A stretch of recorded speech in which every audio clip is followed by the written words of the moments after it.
Hoy vamos a hablar de un libro espectacular, un libro fantástico, un libro que me encantó, y esta es la idea del club de lectura. Aquí hemos hablado de muchos temas, como les decía, hemos hablado de emprendimiento, de finanzas, de historia, de economía. La semana pasada hablamos del conflicto de Israel y Palestina, hemos hablado de grandes personajes, biografías, en fin, ya llevamos, creo que perdí la cuenta,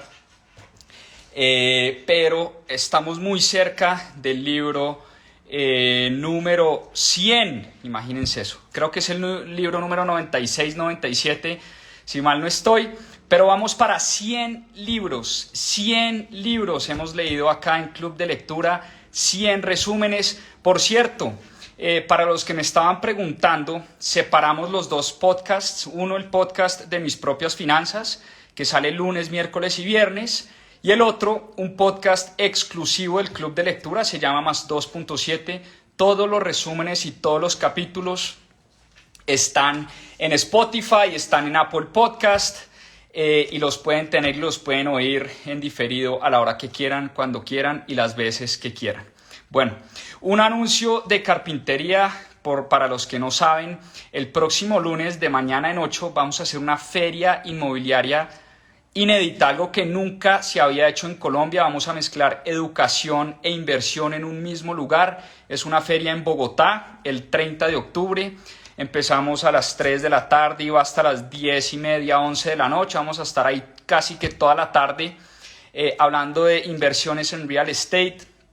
Vamos a hablar de inversiones tradicionales, compra y venta, compra para rentar en Airbnb, inversiones en fondos inmobiliarios, en crowdfundings. Vamos a tener más de 20 aliados de la industria y del sector. Va a estar espectacular, como les digo, algo que nunca se ha hecho en el país, mezclar educación en real estate e inversión al mismo tiempo. Así que todavía nos quedan unas boletas,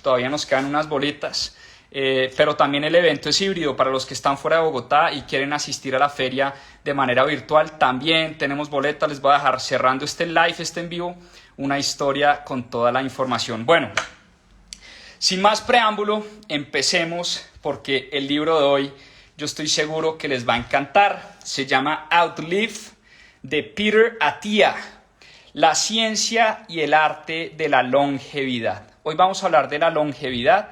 Hoy vamos a hablar de cómo hacer para vivir más años, pero sobre todo, cómo hacer para vivir mejor, porque no se trata de vivir más años si no vivimos bien, si no vivimos de manera saludable, si no llegamos a una edad, digamos a la vejez, estando bien, estando físicamente bien. Y me acordó mucho, me puso a pensar muchísimo este libro en mis abuelos.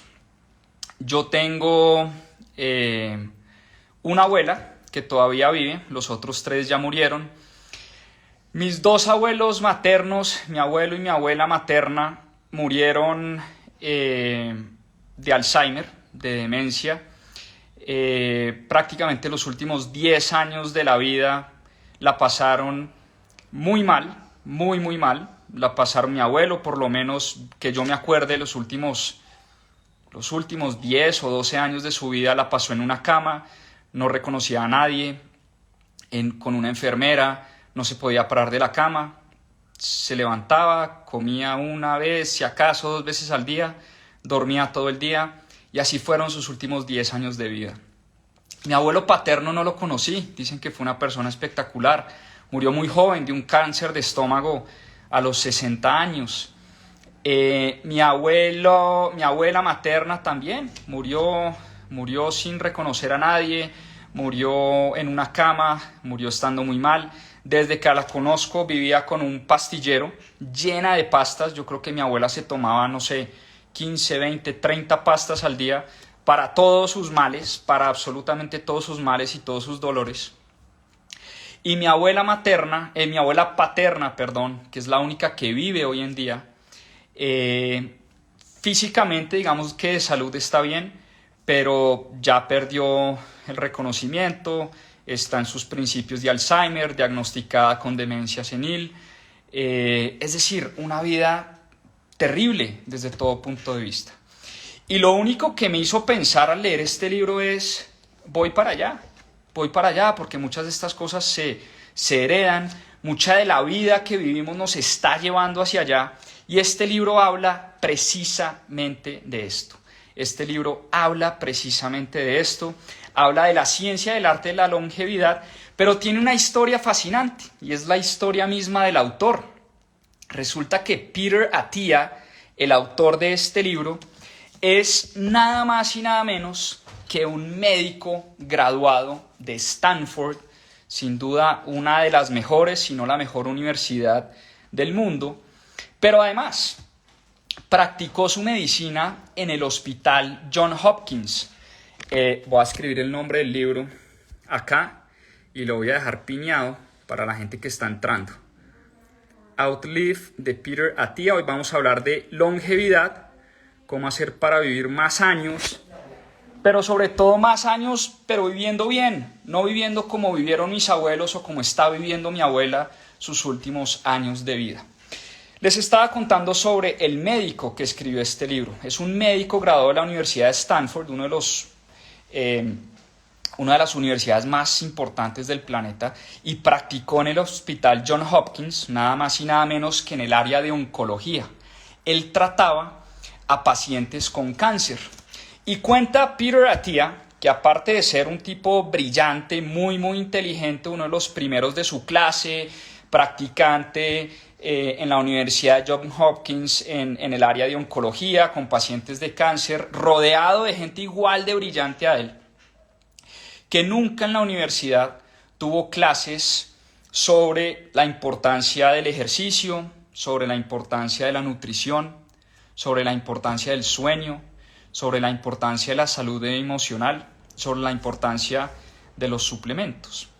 Que todo estaba muy enfocado a la práctica de la medicina tradicional, lo que él llama la medicina 2.0, que es la medicina muy enfocada en los fármacos, es la medicina muy enfocada en curar al paciente cuando el paciente está enfermo, cuando el paciente llega a la clínica, y él se dedicaba a eso. Por muchos años se dedicó a curar a los pacientes que llegaban al hospital Johns Hopkins enfermos de cáncer, con cánceres muy avanzados, pacientes que tenían que tener cirugía de manera prioritaria. Él era cirujano, él les sacaba los tumores a sus pacientes y trataba a los pacientes de cáncer posterior a las operaciones, y veía con mucha tristeza y mucha depresión, él empezó a sufrir de una depresión profunda porque veía cómo la mayoría de sus pacientes se morían.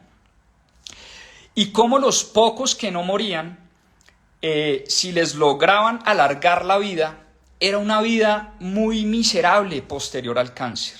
Era una vida donde las quimioterapias los dejaban muy débiles desde el punto de vista físico, donde las quimioterapias les hacían perder, pues por supuesto, su nivel cognitivo, perdían la memoria, perdían su movilidad. Esas quimios acababan con el cuerpo. Entonces él entró en una depresión muy fuerte. Y llegó un momento donde literalmente se divorció de la medicina tradicional. Dio un paso al costado, se tomó un tiempo sabático para repensar lo que realmente él quería hacer con su vida.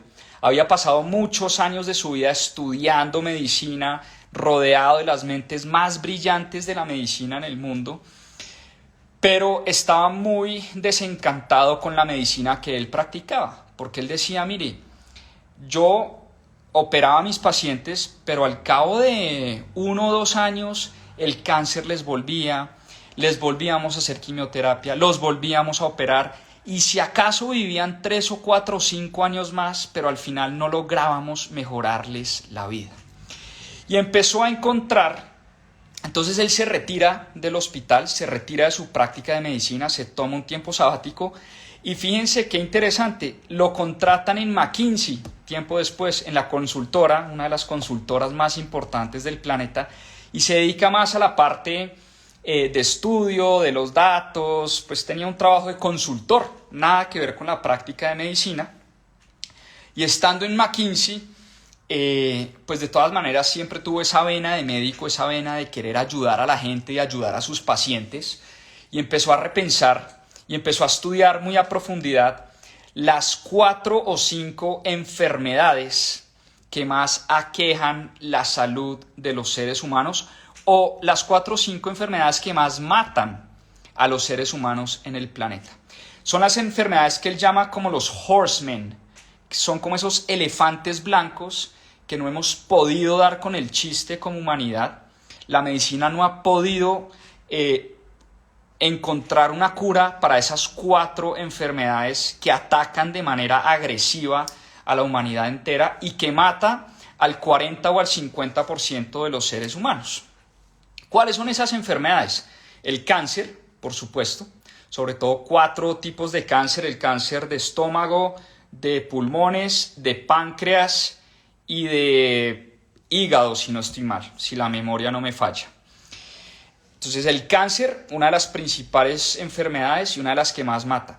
Pero la enfermedad que más mata en el mundo son las enfermedades o los problemas cardiovasculares, los ataques al corazón o las enfermedades cardiovasculares. Es la enfermedad que más mata a seres humanos en el mundo. Esa es la número 2.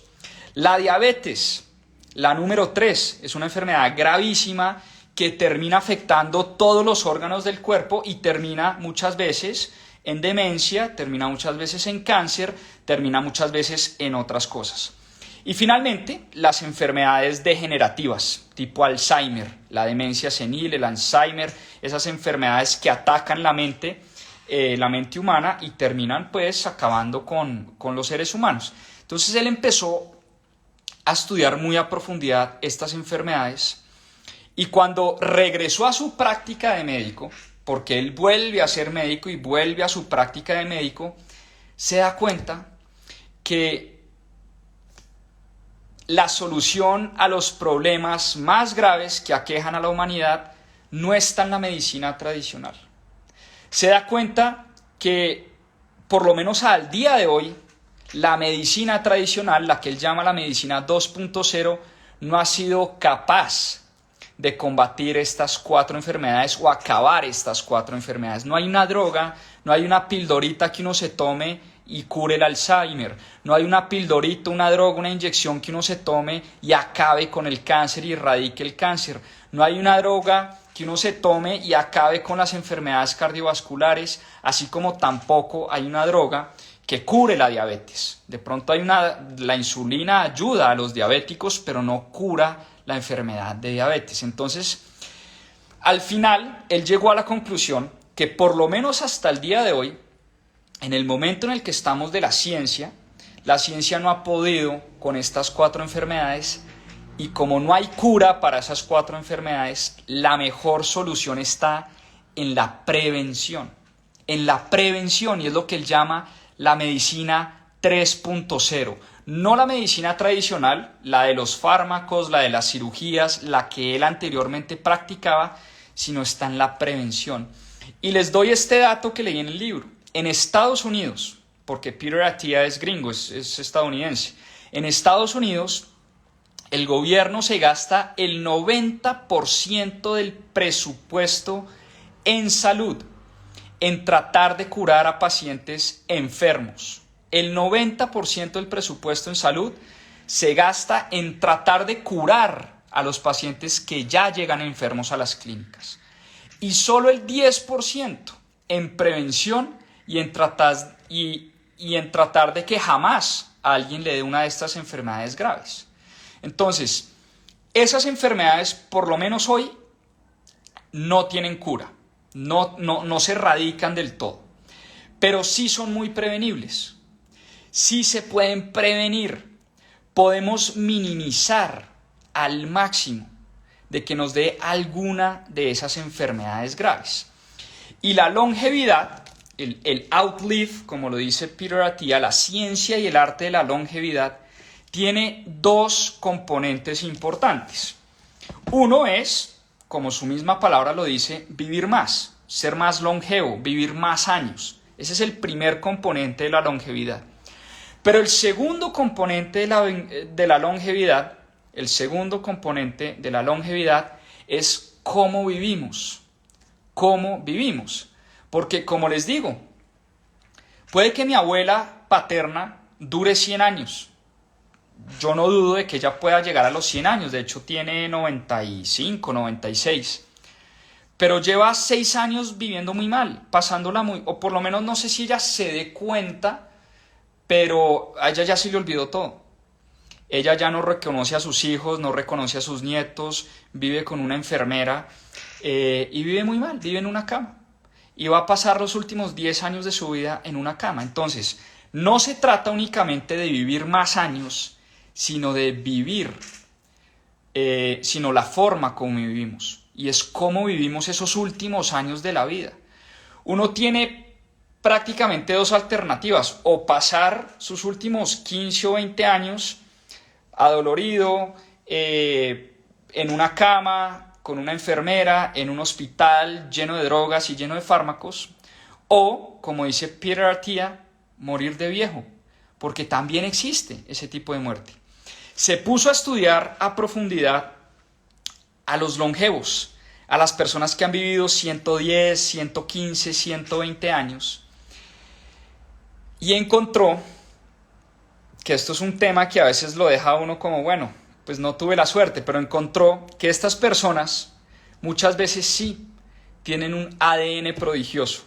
Muchos de estos longevos incluso toman trago, fuman, no hacen mucho ejercicio. Entonces él empezó a encontrar que pues de pronto, como que a veces el tema de causalidad, uno dice, oiga, pero encontré a este longevo y este man toma vino todos los días, fuma todos los días y tiene 120 años y no le ha pasado nada. Y de pronto se encontraba con otro longevo que vivía 110 años y no le pasaba nada, aun cuando se tomaba un whisky todas las noches y se fumaba un cigarrillo todas las mañanas. Todo en contra de la medicina que él estaba tratando de predicar, que era la medicina 3.0. Me acordé de Charlie Munger, el socio de Warren Buffett. Charlie Munger tiene hoy 99 años, está 100% cuerdo y consciente, todavía sigue practicando su profesión y es una persona que en las asambleas de Berkshire Hathaway lo único que hace es tomar Coca-Cola y comer dulces. Todo el tiempo, durante 4 horas, y me tocó verlo con mis ojos. Yo dije, ¿cómo es posible que un personaje de 99 años, comiendo dulce y tomando Coca-Cola todo el tiempo, pues no le haya dado un paro hace 20 años? Entonces, sí encontró Peter Attia en su estudio que hay personas que simplemente nacen con suerte. Tienen ADNs prodigiosos, es un ADN de longevos que no todos nacemos con esa suerte. Pero la buena noticia, digamos, la mala noticia es que no todos tenemos ese ADN prodigioso. No todos tenemos ese don, y ese ADN no es un don, es un regalo de la vida, de haber nacido con un ADN mucho más fuerte que el de los demás, que nos hace vivir más tiempo y que no necesariamente nos mata de Alzheimer y el cuerpo aguanta trago, el cuerpo aguanta cigarrillo. Hay gente que es así, punto. Pero lo que sí podemos hacer, y la buena noticia es que sí podemos tener unos hábitos que nos ayuden a vivir más y mejor y a tener ese ADN y a cambiar ese ADN. Lo que yo no sabía es que el ADN se puede cambiar. Uno a veces dice, es que yo nací así, mi ADN es así, entonces yo no puedo cambiar ese ADN. Bueno, resulta que lo que han encontrado los médicos es que mucho del ADN con el que uno nace se puede cambiar con buenos hábitos y con buenas prácticas. Por eso Peter Attia cambia de manera radical la forma de ver la medicina. Cambia la forma radical, la forma en cómo ve la medicina, y pasa de ser un médico tradicional, un médico de la medicina 2.0, un cirujano tradicional, un médico al que nunca le enseñaron. Miren qué increíble. Hice hoy yo una encuesta en una historia que puse en Instagram y le pregunté a mis amigos médicos y a mis amigas médicas y les dije, oiga, en las escuelas de medicina de hoy en día, les están enseñando la importancia de hacer ejercicio, de dormir bien, de comer bien y de tener buenos hábitos. Y ahorita les comparto la encuesta, pero creo que el 78% respondió que no. Eso hoy no se está enseñando en las universidades, o por lo menos eso fue lo que me respondieron mis amigos médicos. Entonces, como les digo, Peter Attia cambia totalmente su forma de ver la medicina y se convierte en un promotor de la prevención. Él dice, mire, lo mejor que podemos hacer los seres humanos es tratar de que nunca nos dé una enfermedad de esas. Porque si te da esa enfermedad, es muy probable que te mueras de esa enfermedad. Si te da esa enfermedad, es muy probable que mueras de esa enfermedad. Porque hoy en día para esas enfermedades no existe cura. Por lo menos eso es lo que nos dice el doctor Peter Attia en su libro. Para el cáncer realmente no hemos encontrado la cura. Por eso ustedes saben, y lo he vivido de primera mano, porque mi suegro tiene cáncer y ha recaído ya 3 veces. El papá de Caro, mi esposa, ha recaído 3 veces ya. Por eso los médicos nunca hablan de que los pacientes se curan de cáncer. Ellos siempre hablan que sus pacientes están en remisión, pero nunca un médico se atreve a decir que un paciente se curó de cáncer. Y por eso Peter Attia lo que dice es que lo mejor que podemos hacer es tratar de prevenir para que lleguemos allá. Y una cosa muy importante es que el cáncer hay muchísima más probabilidad de entrar en remisión si se detecta en una etapa temprana del cáncer. Cuando a un ser humano le da cáncer, seguramente es porque ese cáncer se viene gestando en el cuerpo hace mucho tiempo, hace muchos años. Y por eso, cuando el cáncer se encuentra en una etapa muy temprana, es mucho más fácil de tratarlo y es mucho más fácil de operarlo si es que no ha hecho metástasis. Es mucho más fácil de tratarlo porque, vuelvo y repito, los médicos nunca hablan de curarlo. Los médicos hablan de entrar en remisión. Entonces, la mejor forma de tratar el cáncer, paradójicamente, es que nunca nos dé cáncer. O por lo menos que si nos da, encontrarlo rápido. Y por eso él habla de prevención, pero también habla de diagnóstico, de estar haciéndonos exámenes de manera muy recurrente. Pues obviamente los que casi todo el mundo conoce, la mamografía en las mujeres, la colonoscopia, los exámenes de próstata en los hombres, que es un cáncer muy común y que mata a muchos hombres en el mundo, el PET scan o el scan del cuerpo, en fin, toca estar haciéndose exámenes porque si uno encuentra el cáncer en una etapa temprana es mucho más fácil de tratarlo. Pero ahora sí vámonos, porque eso es cuando uno ya tiene el cáncer, pero ahora sí vámonos a las 4 cosas de las que habla Peter Attia para mejorar nuestra longevidad, nuestra probabilidad de vivir más y nuestra probabilidad de vivir mejor, porque recordemos que la ciencia del arte de la longevidad, por lo menos como la trata o como la explica Peter Attia, se trata de vivir bien, de estar bien físicamente, no solo de vivir más años, sino de vivir bien. Entonces, número 1 y el más importante, Peter Attia dice, mire, si hay algo que quiero que se queden después de haber leído con lo que se queden después de haber leído este libro, es que lo más importante para que tomen nota, para prevenir alguna de estas 4 enfermedades, es el ejercicio. El ejercicio. Yo pensé que era el sueño, pues no. Peter Attia dice que es el ejercicio. El ejercicio es el hábito más importante que puede llegar a tener un ser humano. Ahora bien, la pregunta es ¿qué tipo de ejercicio? Porque no todo ejercicio es el que nos sirve para vivir más y vivir mejor. A veces los médicos de la medicina 2.0 simplemente nos dicen haga ejercicio, camine 3 veces al día, 45 minutos. Pero eso no es suficiente, eso es demasiado amplio, demasiado efímero.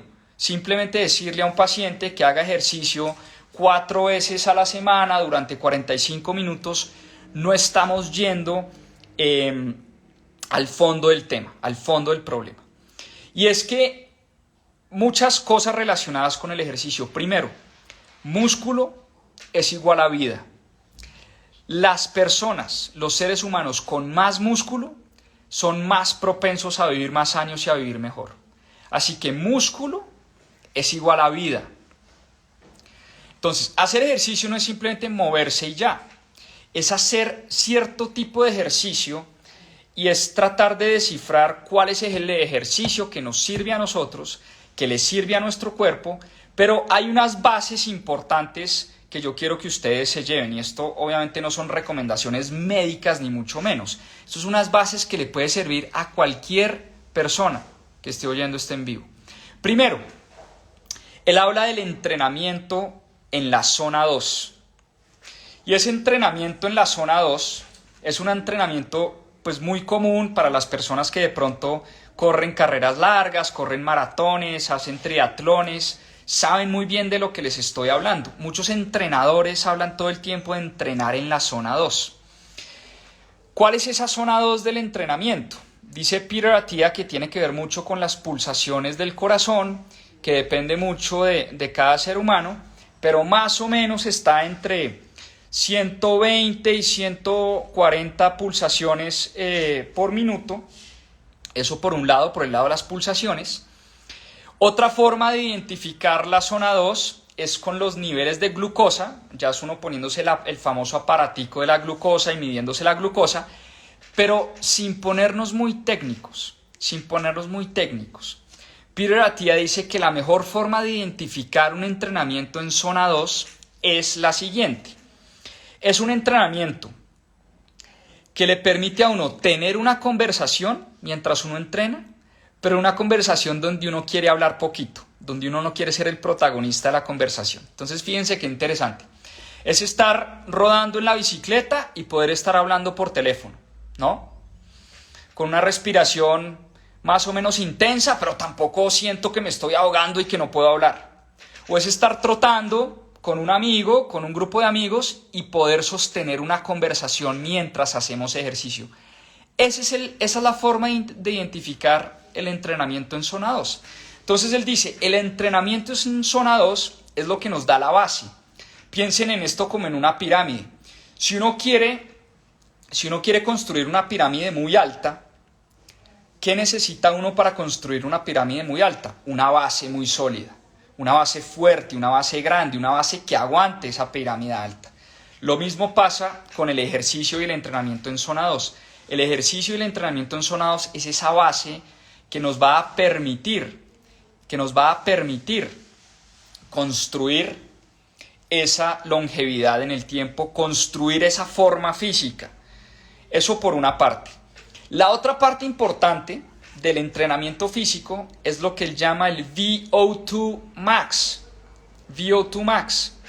¿Y qué es el VO2 Max? Ahí sí es entrenamiento a tope. Ese sí es cuando uno queda con la lengua afuera, con el corazón a 180, 190 pulsaciones por minuto. Ese es entrenamiento que uno hace en intervalos fuertes de entrenamiento, donde uno siente que ya no puede respirar más. Ese es el entrenamiento que maximiza el famoso VO2 Max, ¿no? Y la mejor forma, o por lo menos la que él propone para hacer ese tipo de entrenamiento, 2 o 3 veces por semana, donde uno hace un entrenamiento fuerte durante de 2 a 4 minutos y descansa de 2 a 4 minutos, y eso hacerlo 4 veces. 4 series. 4 series donde yo me saco la leche y siento que no puedo más y no puedo respirar más.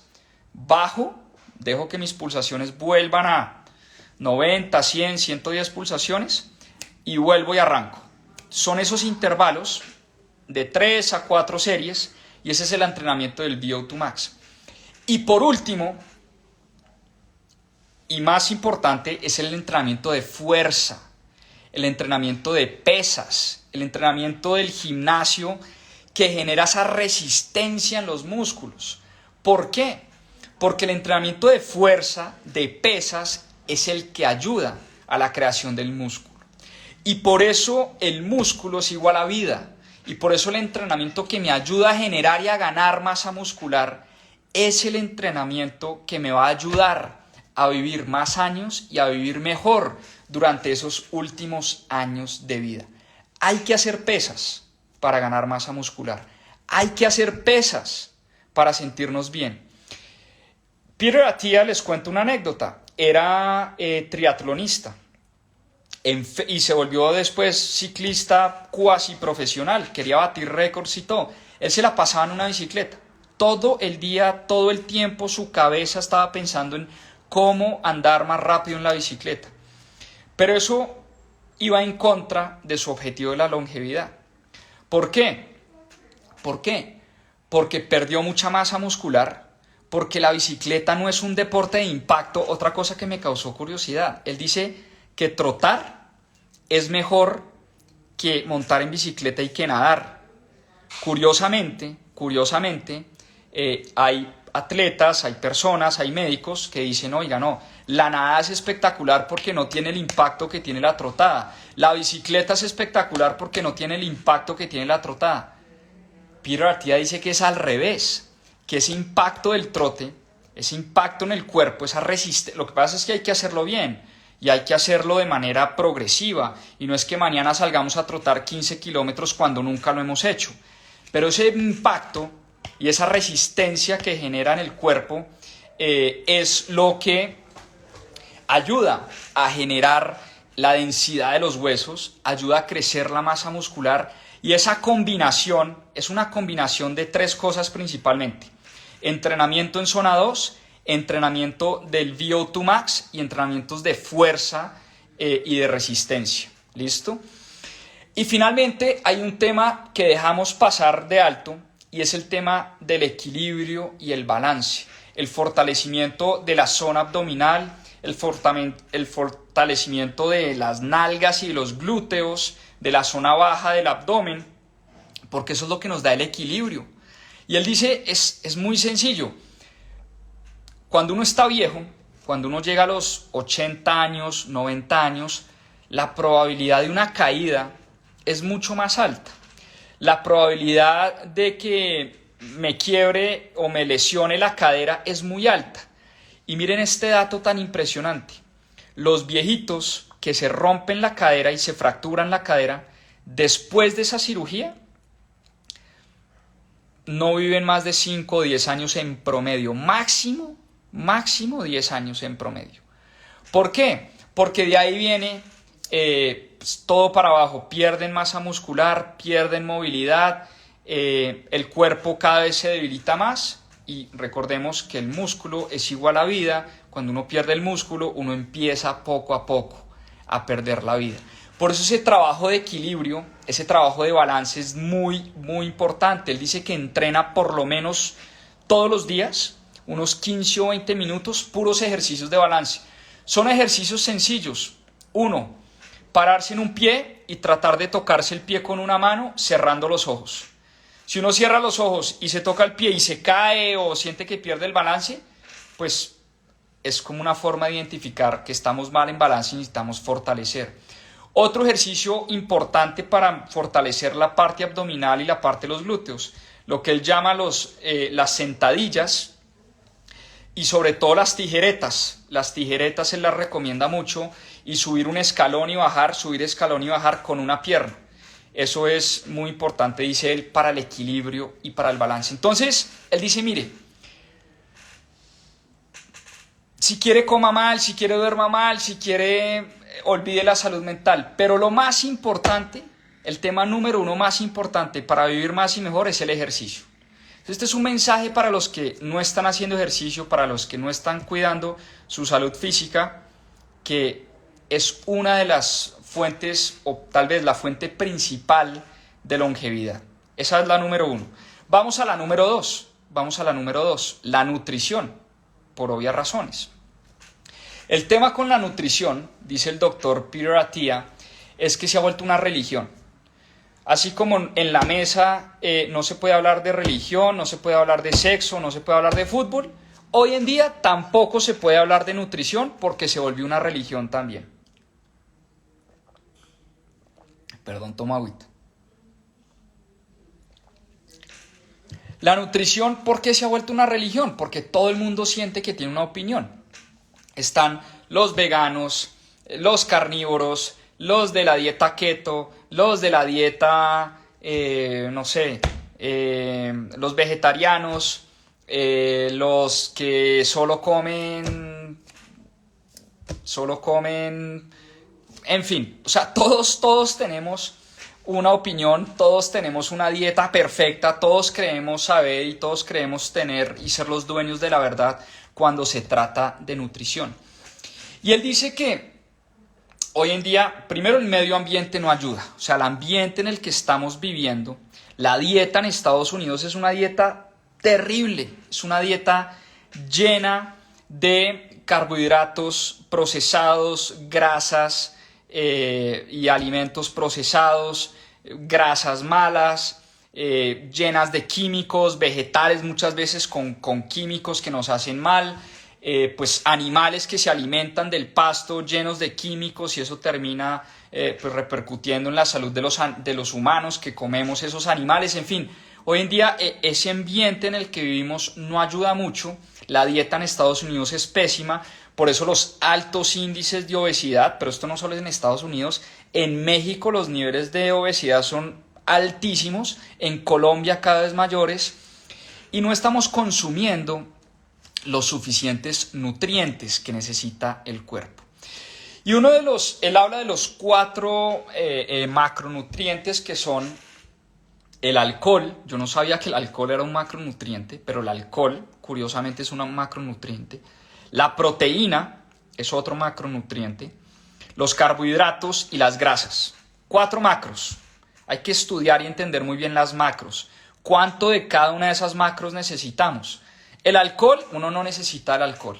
Por el contrario, dice Peter Attia, entre más podamos evitar el alcohol, mejor. Ahora bien, ya vamos a hablar de salud emocional y de salud mental. Pero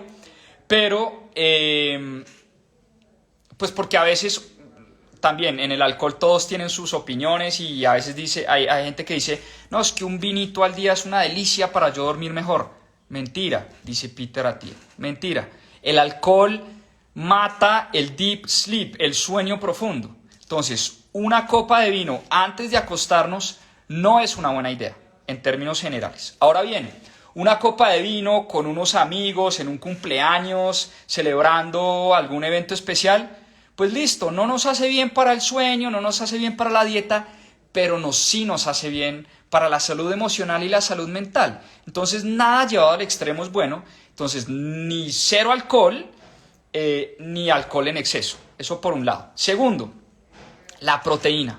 Ese es el macronutriente más importante de todos. Ese es el más importante, el consumo de proteína. Si hay algo que quiero que se lleven también de esta parte de la nutrición es la importancia del consumo de proteína. ¿Por qué? Porque la proteína es la que ayuda a formar el músculo en el cuerpo.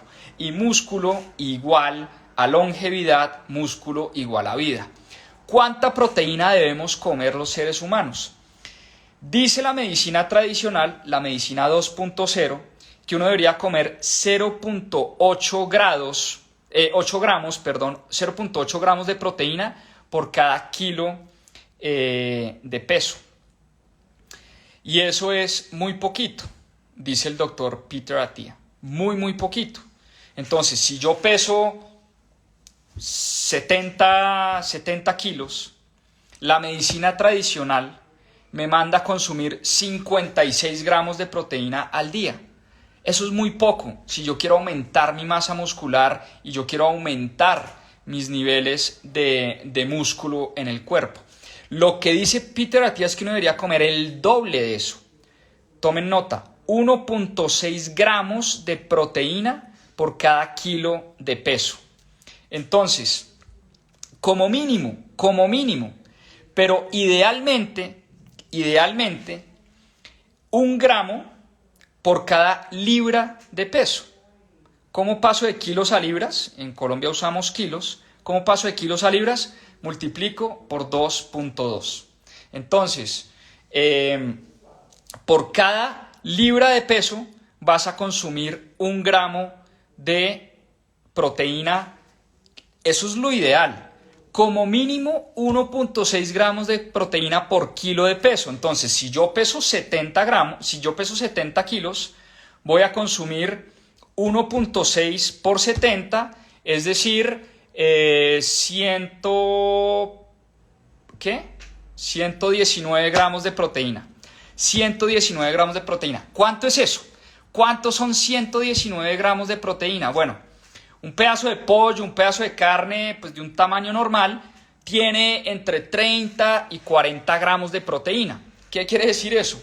Que uno se tendría que comer 3 pollos al día, más o menos, o 3 pedazos de carne al día, de esa proteína. Ahora, el pollo, la carne y el pescado no es lo único que tiene proteína. Hay proteínas vegetales también para los que son veganos.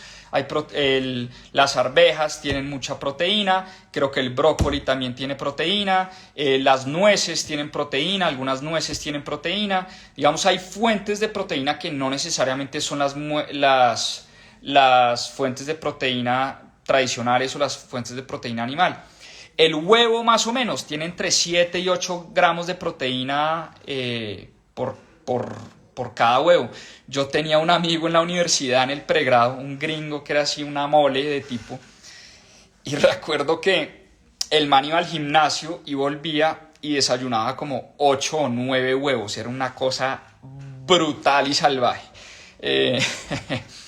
Es una barbaridad lo que se comía, la cantidad de huevos que se comía al día este personaje. Pero entonces uno más o menos, sabiendo que, por lo menos en mi caso, sabiendo que tengo que comer como 120 gramos de proteína. Lo otro importante es que uno no se puede comer los 120 gramos al tiempo. El cuerpo puede digerir y procesar, creo que máximo, si la memoria no me falla, como 60 gramos de proteína al tiempo.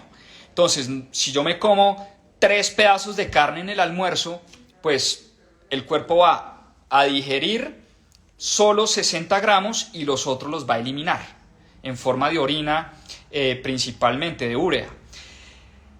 Entonces, lo que dice Peter Attia es que hay que dividir esas porciones de proteína prácticamente en 3. Entonces, si yo por lo menos sé que por cada comida me tengo que comer alrededor de 40 gramos de proteína, pues ahí es donde empiezo a hacer las cuentas. ¿Qué me como yo al desayuno? 2 o 3 huevos, ahí van más o menos 25 gramos de proteína. Y lo complemento con una malteada de proteína, con una shake de proteína. Eso sí es un suplemento que tiene también alrededor de 20-25 gramos de proteína. Entonces, los huevos más la malteada, 40 gramos. Al almuerzo trato de comer así mi pedazo de pollo, mi pedazo de carne, mi pedazo de pescado, que tiene entre 30 y 40 gramos de proteína.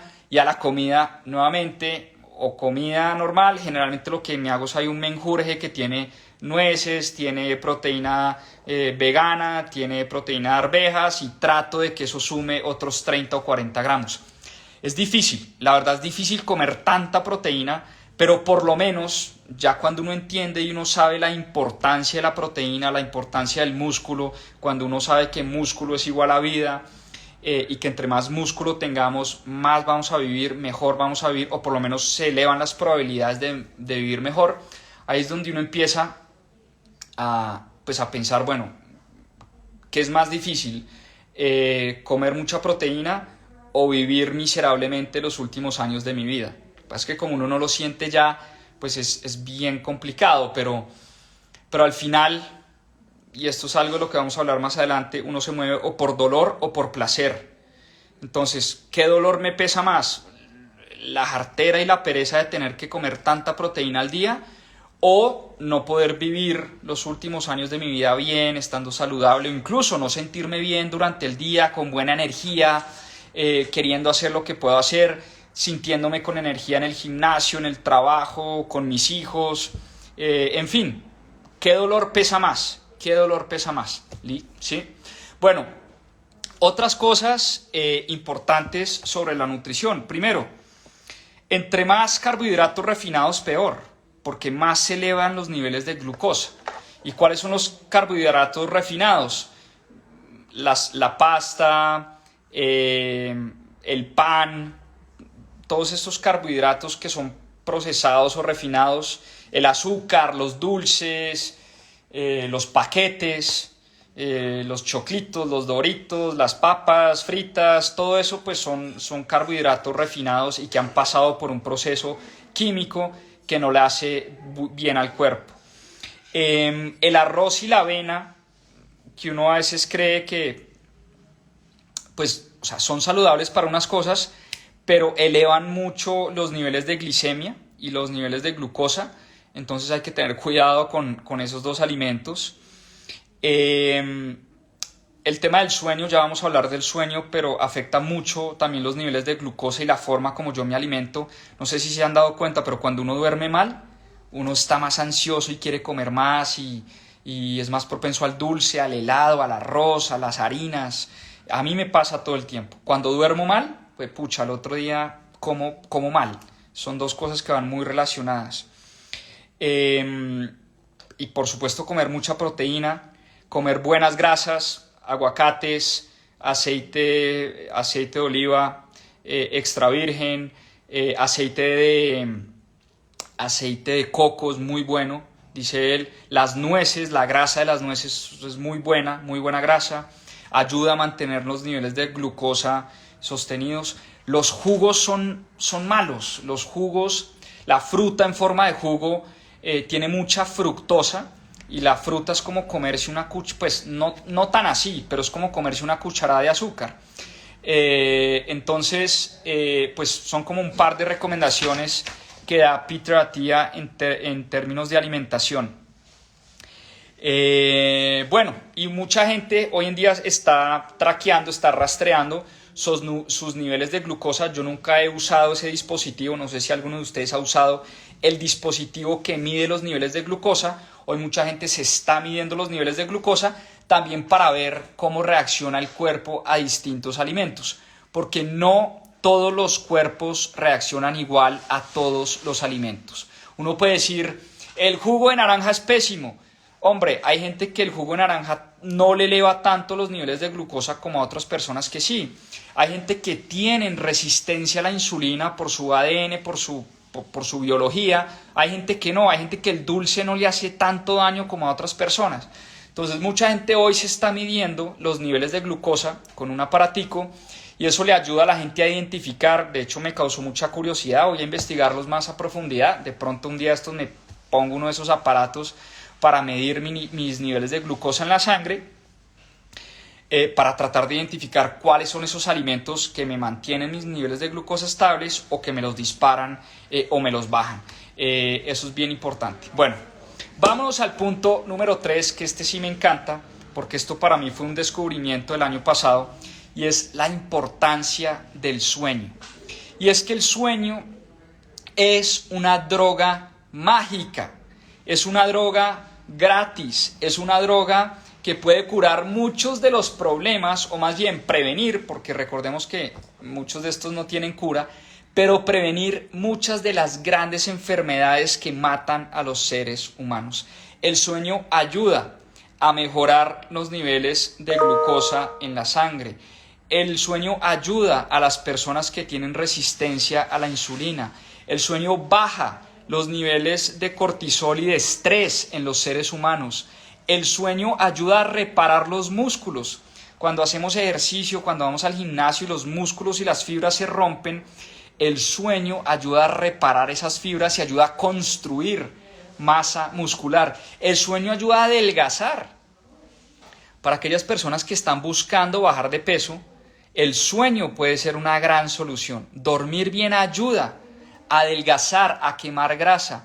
El sueño ayuda a mejorar los niveles de ánimo, a mejorar y a curar la depresión. El sueño ayuda, es una droga que poco a poco se ha empezado a estudiar mucho más. Se ha estudiado mucho más los efectos que tiene dormir bien en el cuerpo. Pero hoy en día volvemos a lo mismo. Por el medio ambiente en el que vivimos, cada vez nos cuesta dormir mejor. ¿Por qué? Por la comida que consumimos, cada vez tomamos más alcohol, cada vez consumimos más redes sociales, computadores, luz azul que le hace daño al sueño, cada vez madrugamos más. Colombia, por ejemplo, es un país muy madrugador, empezamos a trabajar muy temprano, mandamos a los niños al colegio tempranísimo, en fin, cada vez vivimos en una cultura más madrugadora y que no le da la prioridad y la importancia al sueño. Ahora bien, la pregunta es, ¿cómo mejoramos el sueño? ¿Cómo mejoramos el sueño? Creo que es lo que nos estamos preguntando todos acá. Dígame el cómo. Aquí les voy a dar unos puntos importantes. Página 374 del libro. Primero, no tomar alcohol. Ese cuento de unos vinitos antes de dormirme me ayuda a dormir delicioso. No confundas esa sensación de estar medio prendido, entonces me duermo más fácil. No, eso es una mentira. El alcohol no ayuda a tener un sueño reparador. Puede que uno sí se duerma, pero a tener un sueño reparador de verdad, que es lo que llaman el deep sleep, no ayuda. El alcohol además inhibe el sueño y cuando soñamos, que es en el famoso rapid eye movement, hay dos tipos de sueños, el rapid eye movement y el deep sleep, el sueño profundo y el sueño cuando los ojos se mueven rápido. Y en ese momento es cuando más soñamos y el sueño, o sea, los sueños son muy reparadores, ayudan a la depresión, ayudan al mal humor, ayudan a un montón de cosas. Tomar alcohol no ayuda para eso. Tomar café no ayuda. La cafeína es un estimulante, pero además la cafeína inhibe, por aquí estaba, 2 segunditos. Ya, la cafeína inhibe la secreción de la melatonina, que es lo que nos ayuda a dormir o lo que le dice al cuerpo que es hora de dormir. Y por eso tomar café, sobre todo en horas de la tarde, la cafeína dura en el cuerpo alrededor de 10 horas. 10 horas. Entonces imagínense ustedes, si uno se toma un café después de almuerzo, o hay gente en la oficina que está tan cansada y tan agotada que a las 4 de la tarde o a las 5 de la tarde se clava un café. Ese café, esa cafeína va a estar en su cuerpo hasta las 2, 3 de la mañana. Y esa cafeína no nos va a permitir dormir bien. Entonces el café no es bueno para el tema del sueño, es bueno para otras cosas y dicen que es bueno es antioxidante y pues sí, definitivamente sí tiene un efecto estimulante. Entonces si van a tomar café, café en la mañana. 7, 8, 9 de la mañana, 10, máximo hasta las 12 del día. Después de las 12 del día, tratar de no tomar café, porque el café y la cafeína están en el cuerpo durante 10 horas. Tercero, evitar pues los electrónicos, los computadores, los celulares, algunos televisores, sobre todo antes de dormirse. O sea, cuando uno se duerme pegado al celular, cuando uno se duerme respondiendo WhatsApp, cuando uno se duerme respondiendo correos electrónicos o viendo redes sociales, es muy difícil que el cerebro se apague. Algo que ayuda bastante, tomarse un duchazo de agua caliente o un sauna, una tina, digamos, calentar el cuerpo y tener una cama y un cuarto a baja temperatura. Esa baja de la temperatura ayuda también a conciliar el sueño, o sea que un cuarto con baja temperatura, con muy poca luz, cerrar las cortinas, cerrar el blackout, tratar de que no haya luz en el cuarto. Tratar de estar, dice él, por lo menos 8 horas en la cama, no necesariamente 8 horas dormido, pero sí prepararse para estar 8 horas en la cama, o sea, prepararnos para estar 8 horas en la cama. Entonces, si nos vamos a levantar a las 4 de la mañana, pues tenemos que estar en la cama a las 8 de la noche. Si nos vamos a levantar a las 5 de la mañana, a las 9 de la noche, y así sucesivamente. Si nos vamos a levantar a las 6 de la mañana, ojalá estar en la cama a las 10 de la noche y tomarse un par de minutos para dormir. Algo que ayuda a conciliar el sueño, la meditación en las noches, la lectura, lean un par de paginitas antes de acostarse. Traten de, como dice él, cool down, empezar a bajar las revoluciones, bajar la intensidad, bajar la luz, bajar la música, bajar el ruido, bajar el computador, cero celular, ojalá el celular afuera del cuarto o lejos, no tenerlo ahí en la mesa de noche. Si tenemos una alarma, pues no tenerla ahí cerca o con esa luz que nos está brillando en los ojos. Digamos, son un par de tipsitos importantes que nos pueden ayudar a conciliar el sueño. Y finalmente, una de las cosas que también ayuda mucho a vivir más y a vivir mejor es la salud emocional. Y fíjense qué curioso, la salud emocional la dejamos de un lado, no le paramos muchas bolas. Incluso Peter Attia habla de una experiencia personal muy bonita, muy traumática también, que él vivió.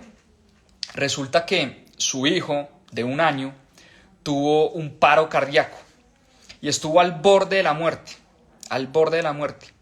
Y su esposa lo llama desesperado y le dice: Peter, nuestro hijo acaba de sufrir un paro cardíaco, estamos montados en una ambulancia, vamos al hospital. Y la forma en la que Peter Attia responde es: bueno, avísame cuando llegues al hospital y yo le doy instrucciones a los médicos de qué hacer. De una manera así súper fría. O sea, el hijo estaba al borde de la muerte y el tipo estaba trabajando en San Diego, estaba en una conferencia y volvió a los 4 días.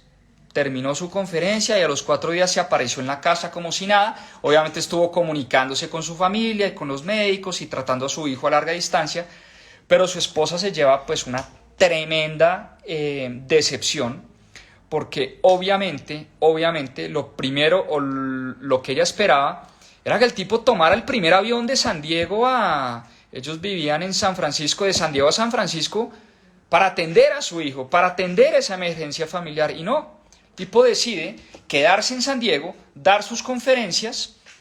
Su salud mental estaba totalmente destruida. No se tomaba vacaciones, era un adicto al trabajo, estaba al borde del divorcio. Este episodio con su familia y con sus hijos rompió la familia y la destruyó, porque su esposa no podía creer cómo diablos su hijo acaba de tener un infarto, un paro, y su esposo se queda en San Diego dando unas conferencias y trabajando. En vez de decir: señores, mi hijo está al borde de la muerte, me voy y cancelo todo y me devuelvo. Pues no, el tipo decidió trabajar.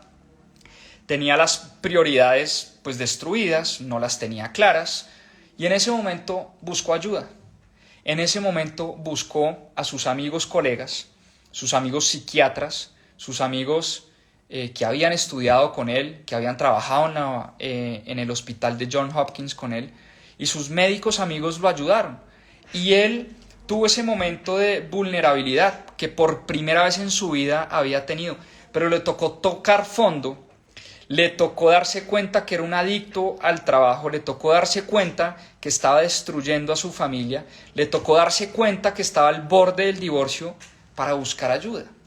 Y estuvo internado en un centro psiquiátrico por varios días, incluso estuvo internado 2 veces, en varios episodios. Y tuvo una psiquiatra con la que empezó a trabajar que le dijo: Peter, ¿usted para qué trabaja tanto estudiando el tema de la longevidad? ¿Usted para qué quiere vivir tanto si su vida es tan miserable? Imagínense eso. Su psicóloga, su psiquiatra, su terapeuta le dice: usted que ha dedicado su vida a hackear el sistema, a mejorar la biología, a tratar de que los seres humanos vivan más, ¿usted para qué quiere vivir tantos años si su vida es tan miserable? Y si usted odia su vida. Y ese momento, esa historia con su terapeuta, realmente fue lo que lo hizo pensar la importancia de la salud emocional y la salud mental, que la dejamos de lado, que la dejamos porque además hay un tema ahí como medio también de machismo. Él decía que a los hombres muchas veces les cuesta, dice él en su libro, les cuesta mostrar esa vulnerabilidad, les cuesta llorar, a los hombres les cuesta mostrarse débiles, a los hombres les cuesta muchas veces hablar de lo que realmente les está pasando por dentro. Y cuando él empezó a soltar, a mostrarse más vulnerable, a buscar ayuda, a ir a estos centros psiquiátricos, pues se quitó un peso de encima impresionante y dijo: mire, de nada me sirve hacer mucho ejercicio, que era un gran atleta y es un gran atleta, comer muy bien, que está comiendo bien, dormir espectacular, 8 horas al día, si soy miserable, mis niveles de estrés por las nubes, mi nivel de felicidad bajísimo, mi familia destruida, mis hijos no me quieren ni ver, mi esposa se quiere divorciar, de nada sirve vivir en esas condiciones. Entonces eso lo lleva a cambiar completamente y eso lo lleva a incluir la salud emocional dentro de los 4 pilares y los 4 hábitos que nos pueden ayudar a vivir más y a vivir mejor. Entonces, si ustedes ven estas 4 cosas, estos 4 hábitos se empiezan a convertir en una especie de círculo virtuoso. ¿Por qué? Porque entre más hacemos ejercicio, queremos alimentarnos mejor. Si hacemos ejercicio por la mañana y madrugamos, si hacemos pesas y le damos duro al gimnasio, vamos a estar mamados por la noche, cansadísimos, y eso nos va a ayudar a dormir mejor. Si dormimos mejor, nos levantamos con mejor ánimo, con mejor humor, con más energía, con más ganas de trabajar, más ganas de comernos el mundo. Y si tenemos más energía, más ganas de trabajar, más ganas de comernos el mundo, vamos a ser más productivos, vamos a querer ir más al gimnasio, vamos a querer comer mejor. Y esta vaina se empieza a volver una bola de nieve, un círculo virtuoso muy, muy positivo. Y si uno logra engranar estos 4 hábitos, estas 4 cosas, que las repito, el ejercicio como cosa principal y cosa más importante, la nutrición y la buena alimentación, el buen sueño y la salud emocional, eso es lo que verdaderamente nos va a ayudar a prevenir las 4 enfermedades que nos están matando a los seres humanos, esas enfermedades terribles que acaban con nuestra vida, que acaban con las familias. Nadie que haya vivido de cerca el cáncer, un amigo con cáncer, un familiar con cáncer, un paciente con cáncer, nadie quiere volver a vivir eso en su vida. Nadie quiere volver a vivir esa experiencia que es tener de cerca a un familiar que padezca de cáncer o que muera de cáncer.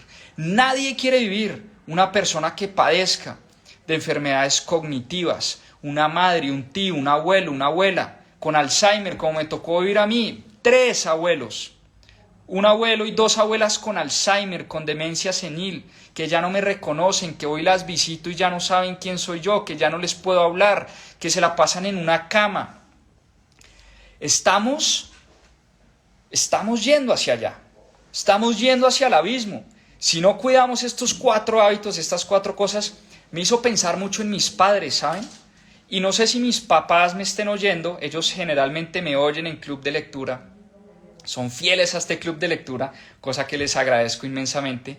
Sobre todo un mensaje para mis padres, que los amo y los adoro y los quiero tener por muchos años más en mi vida, pero los quiero tener bien, los quiero tener sanos, quiero que se gocen a sus nietos, quiero que se gocen a sus hijos, quiero que gocemos por muchos años más, pero estando bien. Yo no quiero ver a mis papás en una cama, yo no quiero ver a mis papás sin memoria, yo no quiero ver a mis papás sufriendo de cáncer, de Alzheimer o de un paro cardíaco. Por supuesto que no, por supuesto que no. Y esto es un mensaje para esas personas, que son las 2 personas que más amo en la vida, mis 2 padres, que ojalá me estén oyendo en este momento. Mi mamá me dijo en estos días, es que hacer ejercicio me da muy duro. Por mi condición física, ella tiene una enfermedad llamada fibromialgia y a ella le da muy duro hacer pesas, ese ejercicio de resistencia, ir al gimnasio. Ella odia, pero yo le dije y se lo digo nuevamente, y como decía Tony Robbins, uno en la vida se mueve o por dolor o por placer. ¿Qué te causa más dolor, madre? ¿El ejercicio y las pesas? ¿O sería mucho más doloroso no poder ver crecer a tus nietos? Eso sí sería para ti un dolor muy grande. Entonces este es un mensaje para ti, que sé que me estás escuchando, y para todas las personas que vamos directo a ese abismo, porque nos estamos alimentando mal, porque estamos durmiendo mal, porque no estamos haciendo ejercicio, porque no estamos cuidando nuestra salud mental y emocional. Vamos directo a un infarto, a una diabetes, a un Alzheimer o a un cáncer. Para allá vamos. Y si no cambiamos la forma como vivimos nuestras vidas, y yo también tengo que cambiar muchas cosas. Yo también a veces descuido mi salud por estar trabajando. Yo también descuido mi sueño por estar trasnochando. Yo también descuido mi dieta porque soy adicto a los carbohidratos y al arroz, a la papa y a la yuca y al pan de bono, y todas esas vainas me fascinan. Pero si sigo alimentándome de esa manera, voy para el abismo, voy para el Alzheimer, voy para el cáncer y voy para el infarto. Entonces, ¿qué causa más dolor?